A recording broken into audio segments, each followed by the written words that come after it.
We're going to paint our little raccoon on an 8x10 canvas, and the first thing we'll do is base the canvas with winter blue. That's an Americana acrylic color. So I'm using a number 10 Royal Langnickel Vienna Bright. It's a bristle brush, which is good for working on canvas because it's a pretty sturdy brush, so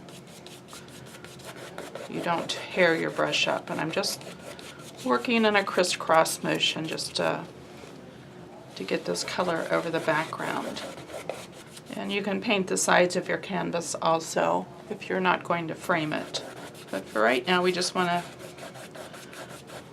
cover each of this winter blue all over the canvas.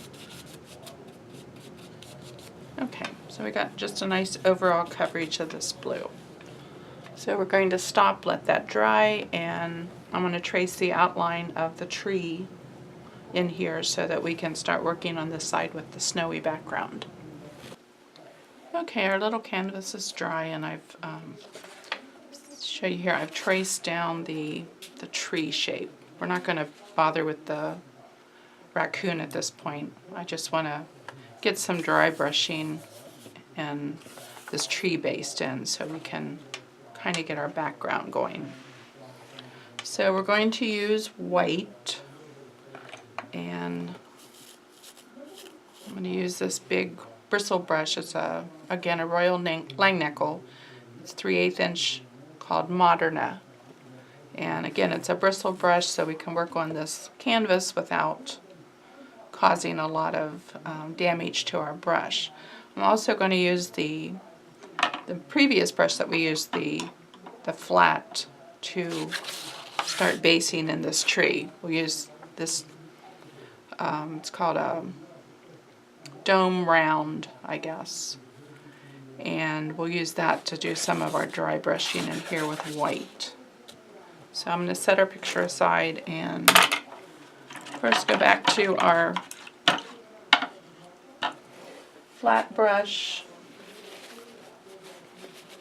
Washed a little bit of that blue out of it. It doesn't matter if there's still a little in there. And we're just going to pick up some white and base in this tree. And it's okay if a little bit of that blue shows through. It adds just some continuity to the picture to have that blue background peeking through here and there.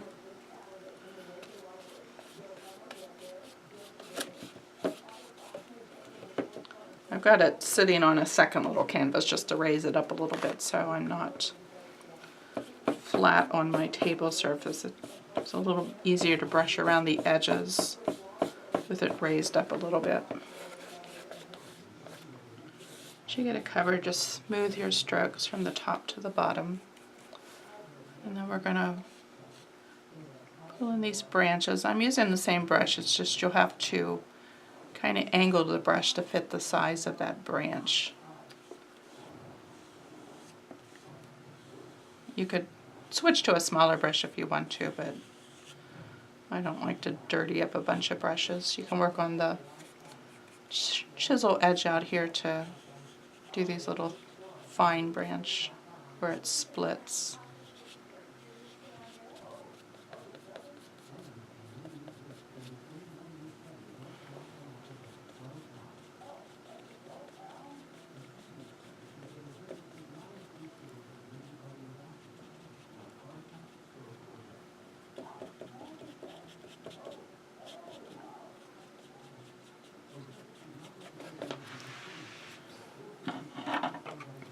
So there we've got our tree based in, and now I want to put this white snowy background in. So I'm going to pick up some paint, and I ignore my dirty palette. I always work on a really dirty palette. Guess I'm too cheap to keep changing the page. And so I'm just working that white paint into the bristle brush so it's distributed real evenly. And then we're just going to start working in a circular motion and putting in some of these little snowy flurries here. So this is kind of going to be this area above our raccoon's head. And you won't get this all in one application. You'll have to probably put it in, let it dry, see where it looks like it is, because it always looks brighter when you first put it in and the paint's wet. And as it dries, it's going to get a little darker, and you'll lose some of that brightness. So think of this as our first layer. So again, we're continuing this up here along the top edge. And you can work right over top of that branch, that's okay.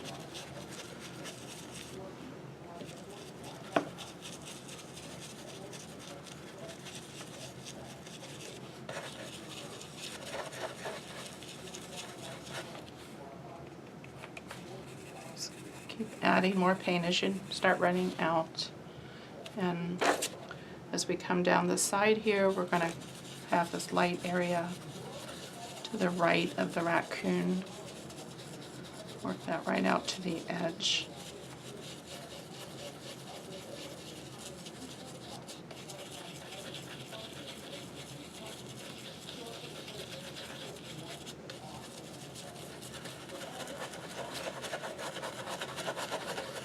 And you can work it in a little bit beyond where you think the raccoon's going to be, so that you don't have an outline. So when you paint him in, he'll be right over top of that light area. You don't want to ridge an edge of blue between him and the background.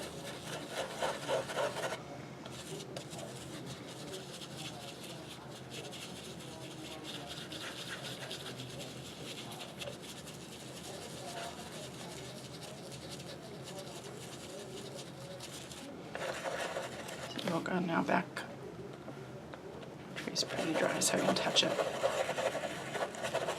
Kind of have to hold this canvas in place when you're working on it so it doesn't slip around.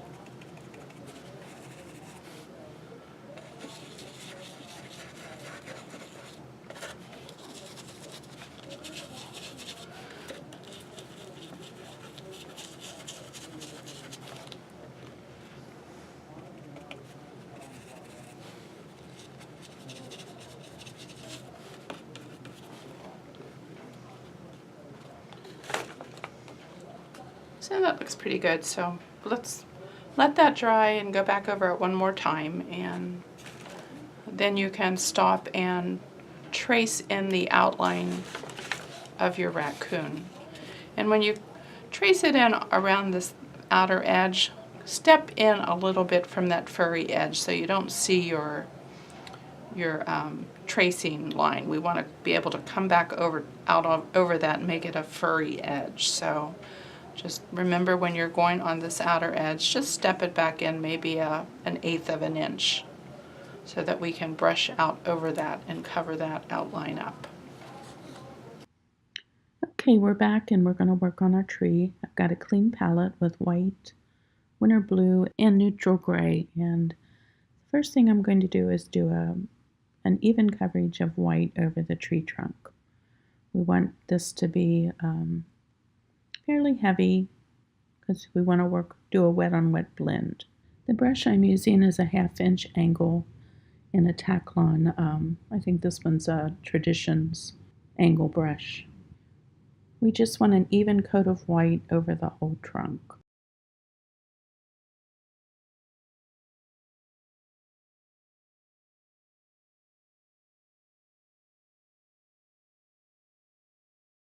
Then while the paint's wet, and we're just going to use the same brush that had the white in it, and pick up some gray and brush it down the right side of the tree trunk and just blend that into the wet white to give it a soft gray shadow.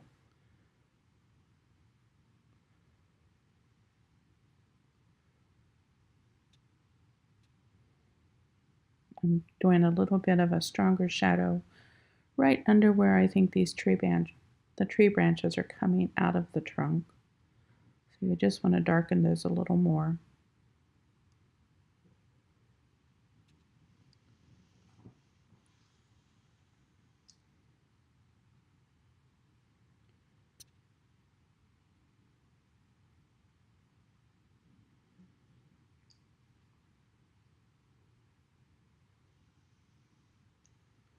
Work it around the top and side of the branch. And then you can pull some of this gray value out onto your tree branches, the bottom of the tree branch, just to add a little shading. I picked up a little bit of water on the brush just to help it blend out a little bit more, since we're not working on wet paint on the tree branches. To add a softer shadow to the left side of the tree, we're going to blend in some winter blue. And again, our white base on the tree trunk is still wet, and so if you pick up some of the blue in your dirty brush and blend that in on the left, and you can add some into this gray value on the right of the trunk also. And this shading on the left and right side of the tree trunk is going to give the trunk a more rounded appearance. This is a very limited palette painting, so we're just repeating, I think it's maybe 4 colors in the whole design.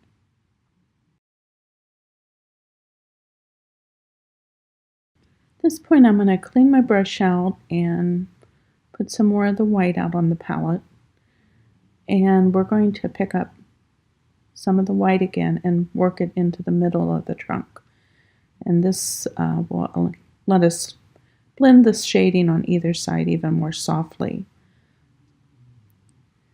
The shading was starting to take up more of the middle of the trunk, so this helps us bring some of that light value back into the center, which will be the highlights of the trunk. And we can just real softly blend all these colors together.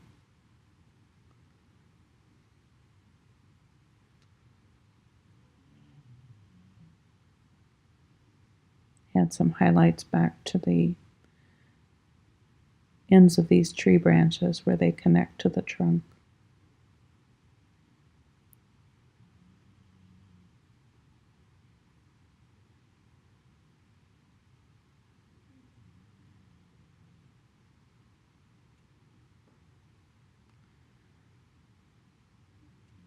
And I'm just going to streak a little bit more white down the right side to break up that gray and a little bit on the blue, because we're going to have a little bit of snow hitting the right side of the trunk. So we'll put some light areas in there. So we're going to stop and dry the painting, dry the tree.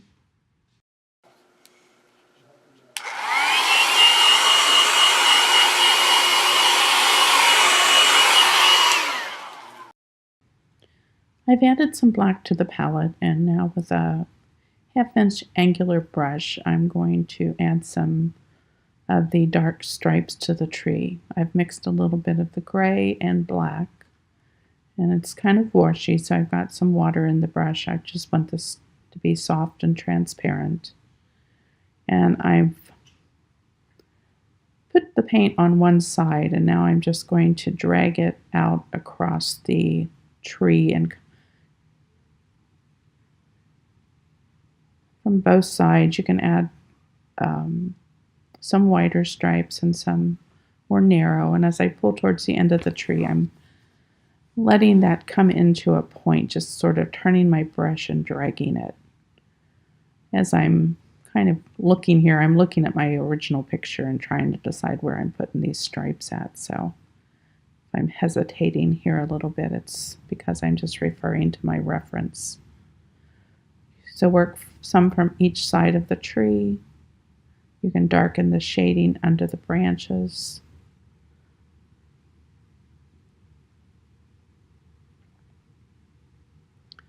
Now pick up more paint as you need it.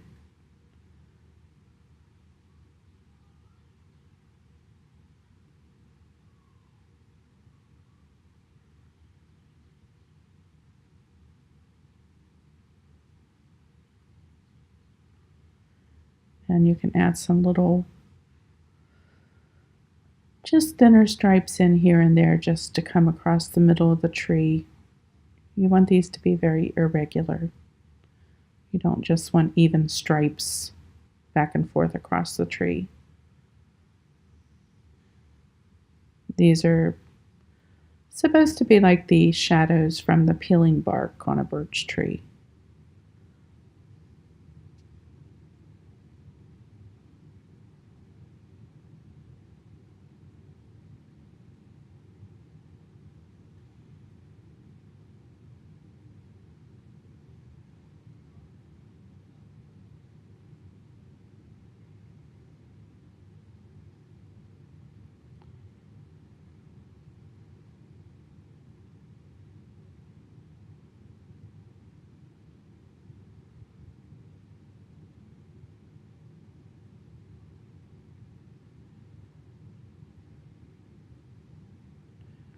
Turn your canvas whichever way is most comfortable, and then you can add some of these little shadows onto the branches.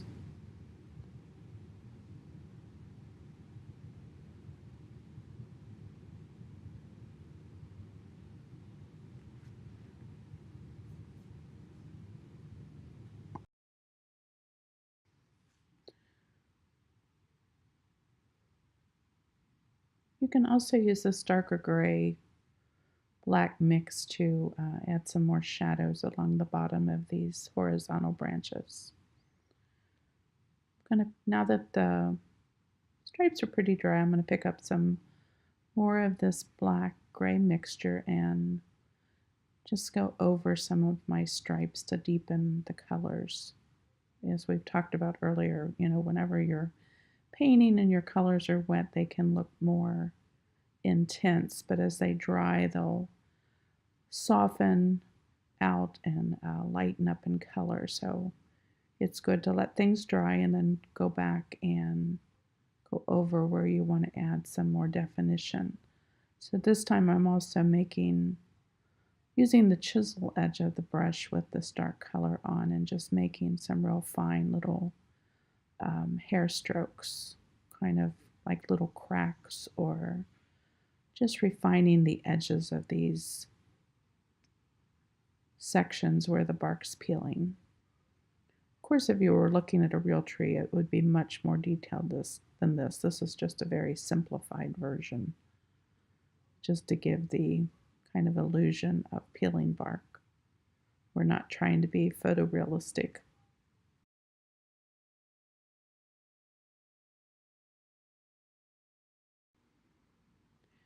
Next, we're going to get our raccoon based in. So if you haven't traced him down, go ahead and trace down the main outlines.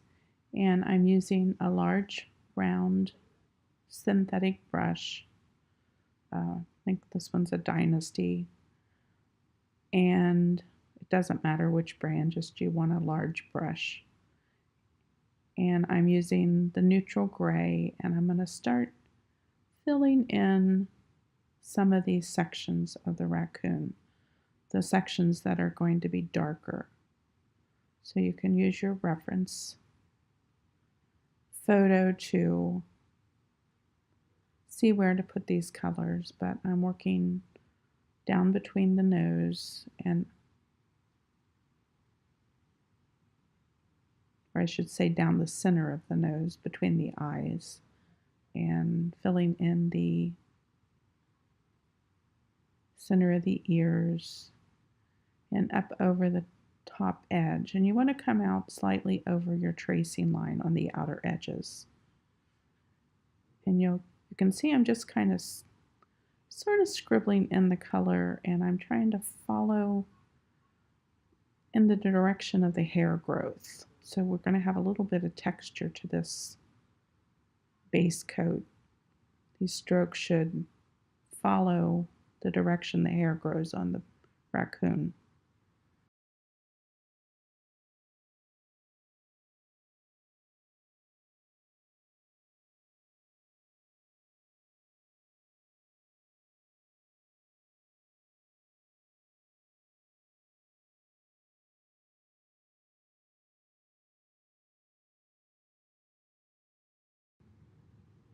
I'm going to fill in the nose here also since it's going to be dark. So just, this little oval shaped nose. The rest of the basing of this darker color is sort of boring, so I'm going to just speed up the video and fast forward through it so you can see the steps I'm taking. But I don't think there's any need for me to sit here and talk through it. Just be sure as you get to these outer edges that you pull your little strokes out over your tracing line.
Now with the dark areas in, we're going to add some white back on our palette, and we're going to do the same type of basing of the light areas of the raccoon using the same round brush.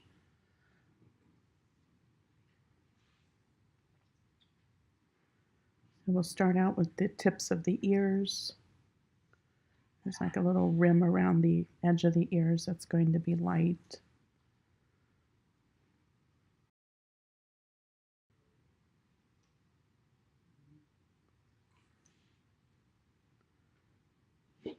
The light part of the face above the mask.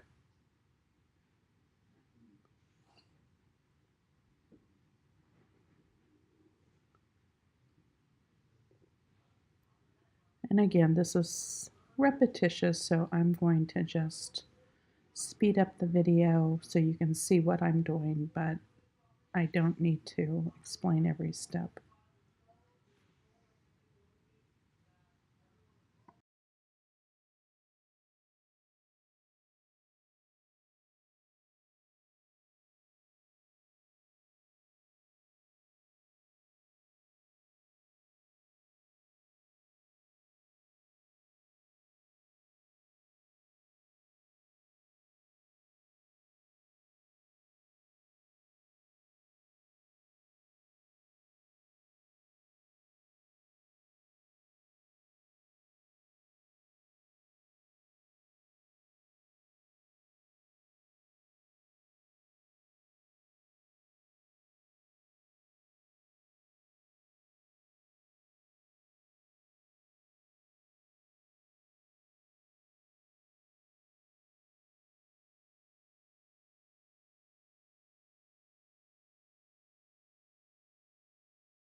as I'm working down this, I guess it's kind of a suggestion of his forearm, I'm going to add a little bit of the gray, pick up a little bit of the gray as I'm working on the white, just to tone it down a little bit more, just to have a lighter value, but it's still not stark white.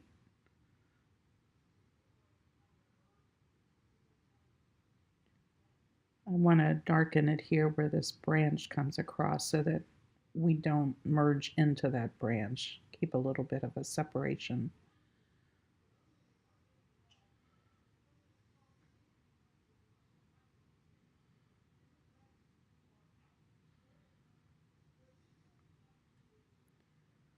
And I don't want this arm to be strongly defined either.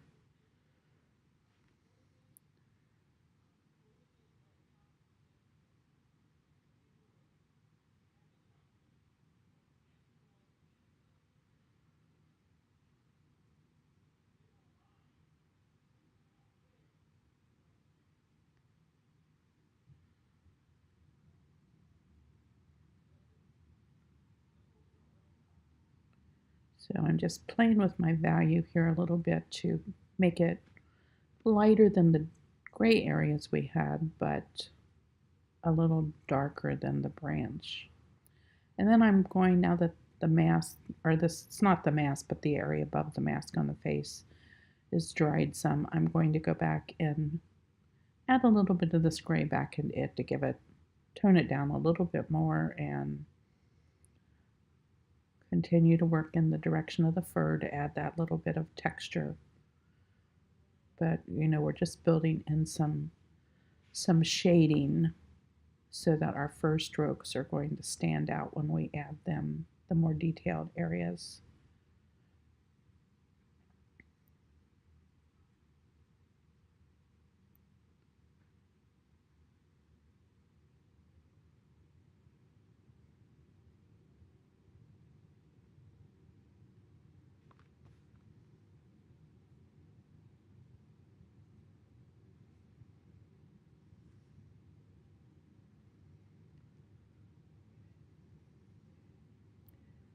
You can just work back and forth to kind of define your areas of the raccoon, make sure they seem to be proportionate and the right shape. Get this, just a suggestion of this arm that's reaching around to the tree. So this is just the underpainting sort of the values in the raccoon. Next, we're going to start building up some darker values. So I'm using some black on my round brush, and I've got a little water mixed into it so it spreads smoothly. And we're going to fill in this nose again, darken it because these noses are little black buttons. So you want to fill it in and get your shape corrected.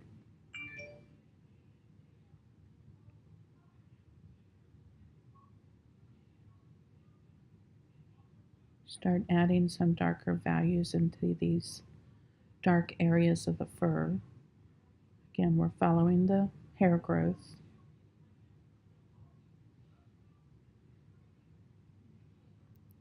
So I'm just doing just quick strokes just to add some more texture. We'll have the lighter gray behind, and we'll make these darker strokes of black, kind of a washy black on top. And so it's going to give some layers to our fur.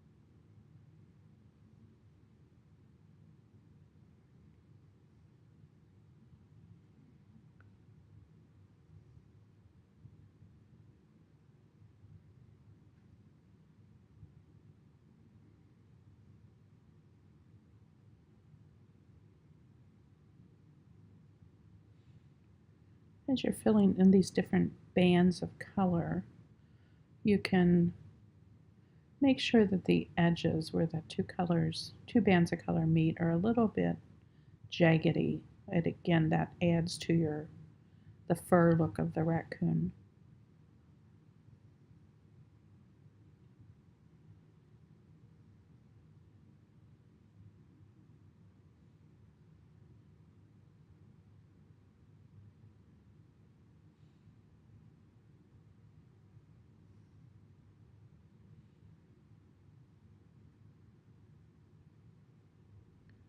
Adding a little more water to my brush as the paint starts dragging too much. I want this again to be kind of a wash, kind of a transparent wash of color.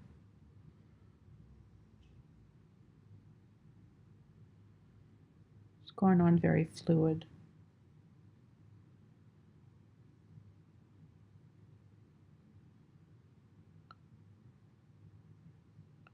And that's what helps you to get this furry texture to the fur.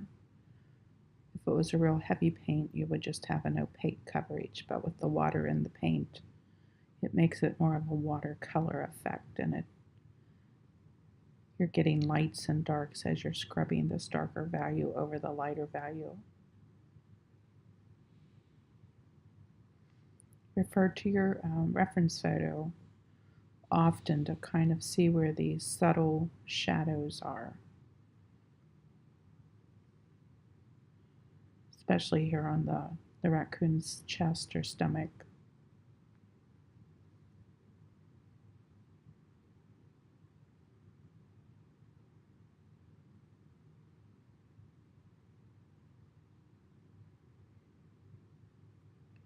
When I originally painted this, I used just a variety of reference photos of raccoons and trees, and just kind of picked bits and pieces here and there of the ones I liked, the cutest faces. But, I was trying to pay attention to where shadows were.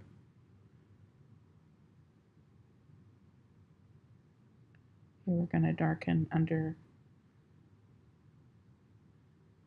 the suggestion of an arm. We want this to be soft and subtle. It's not a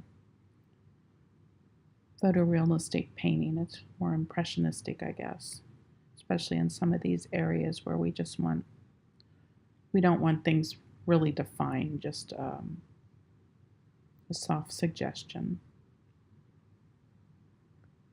Darken here a little bit where the face goes behind the trees, so we get a little separation there.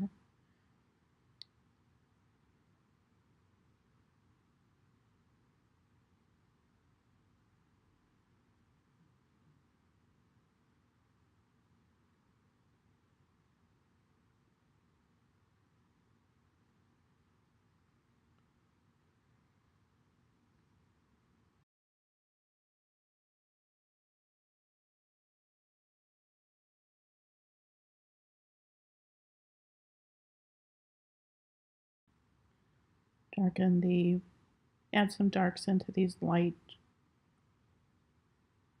bands of color.